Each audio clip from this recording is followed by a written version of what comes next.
Acid attack की घटनाएं अक्सर देखने को मिलती है। इनको लेकर सुप्रीम कोर्ट में कई दिशा निर्देश भी जारी किए गए हैं, लेकिन अब एसिड पिलाने की घटना सामने आई है। इसे लेकर सुप्रीम कोर्ट ने चिंता जाहिर की है। साथ ही कोर्ट ने केंद्र सरकार और सभी राज्यों को नोटिस जारी कर 4 हफ्ते में जवाब मांगा है।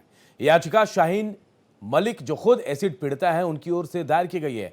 शाहीन से बातचीत की हमारे सहयोगी गोपाल कृष्ण ने।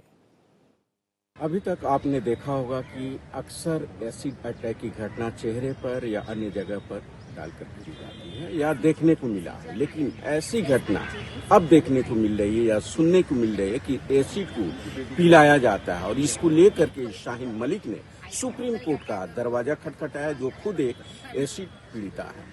मैम, आपकी क्या मांग है?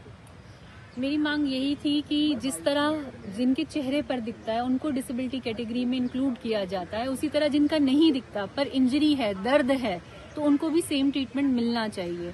उनको भी अगर डिसेबिलिटी की परसेंटेज मिलेगी तो वो शायद ज्यादा मुआवजा मांग पाएंगे, उनको पेंशन मिल पाएगी। और हम तो ये भी कोशिश करेंगे कि स्टेट सपोर्ट करे उनकी ट्रीटमेंट में भी, लेकिन उनकी परेशानियां बहुत ज्यादा हैं, लेकिन सिर्फ दिखती नहीं है। तो वही याचिका लेकर आज हम चीफ जस्टिस सर की कोर्ट में आए थे और फॉर्चुनेटली हमें बहुत अच्छा रिस्पांस मिला और उन्होंने एक कदम आगे बढ़कर स्पीडी ट्रायल के लिए भी बात की।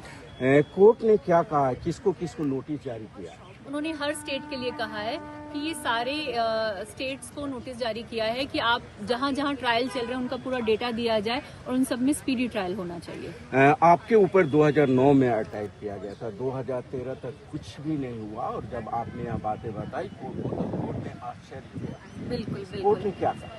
कोर्ट ने कहा, मतलब उनको हैरानी थी कि 2009 से चल रहा है, 17 साल हो चुके हैं, मतलब आपका केस फाइनल नहीं हुआ अभी तक। तो उन्होंने मुझे भी कहा कि मैं भी अपने केस में एप्लीकेशन लगाऊं ताकि उस केस को जल्दी खत्म किया जा सके। कैसे प्रेरणा मिली कि बाकी लोगों के लिए भी इस तरीके के काम करना चाहिए? देखो, जब जिंदगी में मैंने सब कुछ खो दिया था, जब आंख खो दी थी, दोनों आंखें, इवन इस आंख की भी रोशनी चली गई थी और इतनी सारी सर्जरी, तो जिंदगी में कोई चीज खुशी नहीं देती आपको, आपकी पहचान छीन ली गई।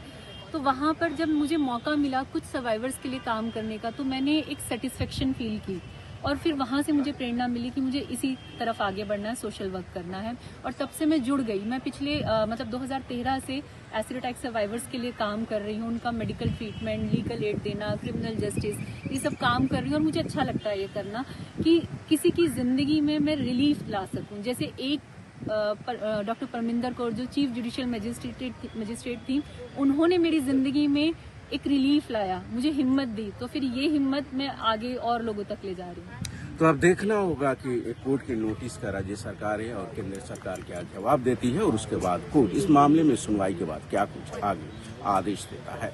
भारत एक्सप्रेस के गोपाल कृष्ण।